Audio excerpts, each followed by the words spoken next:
Hey everyone, so quick video doing some sugar baby melons and some cantaloupe, very small size cantaloupe melons. Just a couple of quick tips. First of all, you want to use a 7 to 10 gallon container. I'm using grow bags because we've done this before and I love the way it works. But 7 to 10 gallons is definitely something you want to go for, that root expansion when it comes to melons or cantaloupes. Anything of that nature, or a bigger container should do just fine. And the second most important thing is going to be a quality soil, because these are big fruit and they produce a lot of roots. So you want a soil that's going to be well draining but retain quite a bit of moisture so you're not watering all the time. The third thing is going to be, although not required but highly recommended, is some Biotone. Now Biotone, this is something that has mycotone in it, which adheres to the roots. Once it attaches to the roots of that plant, it's there for life, and it helps that root system retain water and take up nutrients even faster. And of course, the fourth thing is a quality plant, one that you either grew from seed or brought from the store,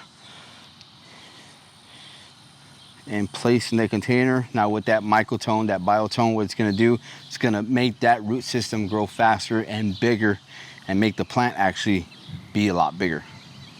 And the fifth thing on my list is, because these guys have been grown from seed, they haven't had any fertilizer, and you don't know if you bought them from the store if they've had any fertilizer as well. So my fifth thing is to add some sort of fertilizer. I'm using GardenObsessions. It's an all-around fertilizer for the garden, for herbs and vegetables. It helps get bigger yield basically.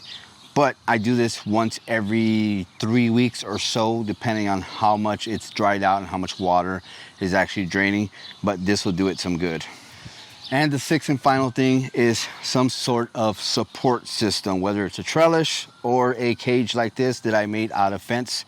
All I did was cut it, wrapped it in a circle, and insert it like this. And as it grows, I'll just let it attach itself. Now you could do a trellis where it grows up on top, but I like doing mine vertical because it saves a lot of space. You can do them in the ground, but if you're doing them in containers, I highly suggest going vertical so you have more yield and a lot more room to grow upwards. That's pretty much it. Quick tips on how to grow smaller melons, cantaloupe, watermelons, whatever the case is, in a container. We've done this before. They came out great. I'm excited to have these growing. I'm actually doing like 5 of them because I want some melons. Hopefully come around July, we'll be able to harvest these guys and be able to enjoy them at the hottest time of summer. But hope you enjoyed it, guys. Very quick and easy. Like, share, subscribe. We'll see you guys in the next video. Bye.